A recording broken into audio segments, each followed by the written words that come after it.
इस वीडियो में class 11th और 12th के लिए मोस्ट इंपॉर्टेंट क्वेश्चन सिंथेसिस लिया गया है। यहाँ पे देखिए क्वेश्चन यानी सेपरेट अलग अलग दो सेंटेंस दिया गया है। सेपरेट मतलब होता है अलग अलग, इन दोनों को मिला करके यानी कंबाइन करना है, एक नया सिंपल सेंटेंस तैयार करना है।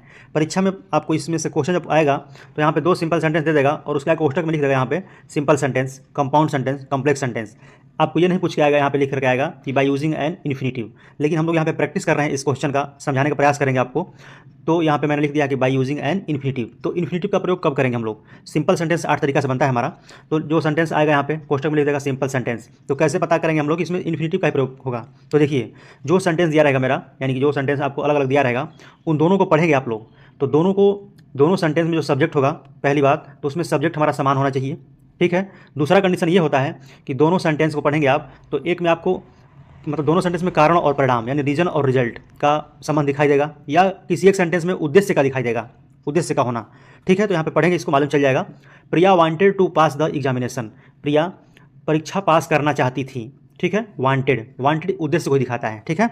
उसके बाद दूसरा सेंटेंस पढ़ेंगे, सी वर्कड हार्ड फॉर इट। उसने इसके लिए कड़ी मेहनत की। किसके लिए मेहनत की?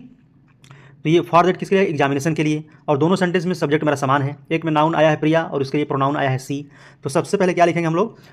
ठीक है, ये सेंटेंस लिखेंगे। आइए यहाँ पे मैंने इसको आंसर किया हुआ है, यहाँ पर मैंने कंबाइंड क्वेश्चन को आंसर कर दिया है। यहाँ पे देखिए सबसे पहले देखेंगे हम लोग कि सी वर्क हार्ड फॉर दैट, यानी कि वो कड़ी मेहनत की इसके लिए। अब मेहनत क्यों की वो? उसका उद्देश्य क्या था? क्योंकि परीक्षा में पास करना चाहती थी। तो सबसे पहले देखेंगे यहाँ पे कि जो सब्जेक्ट दिया गया है, एक में नाउन दिया गया है, एक में प्रोनाउन दिया गया है। तो यहाँ पे हम लोग को नाउन को ही लेना होता है, प्रोनाउन छोड़ देंगे, ठीक है। तो क्या लिखेंगे हम लोग? प्रिया वर्कड हार्ड, यानी कि प्रिया कड़ी मेहनत की। क्यों मेहनत की? उसका उद्देश्य क्या था? तो यहाँ से हम लोग लिखेंगे टू पास द एग्जामिनेशन, यानी कि वो परीक्षा पास करना चाहती थी। तो बस यहाँ पे जो इन्फिनेटिव एक सेंटेंस में पहले से दिया गया है यहाँ पे टू पास द एग्जामिनेशन, इसको लिख देंगे। और ये सब को नहीं लिखते हैं दोबारा से, यहाँ पे जो प्रिया मैंने यहाँ पे लिख दिया है, ठीक है। और वांटेड को नहीं लिखेंगे हम लोग इसमें, और इसके यहाँ पे फॉर दैट नहीं लिखेंगे। फॉर दैट किसके लिए आया है? एग्जामिनेशन के लिए आया है। तो यहाँ पे एग्जामिनेशन मैंने लिख दिया है, तो फिर उसको दोबारा लिखने की जरूरत नहीं है। तो इसी से हम लोगों का एक सिंपल सेंटेंस तैयार हो गया।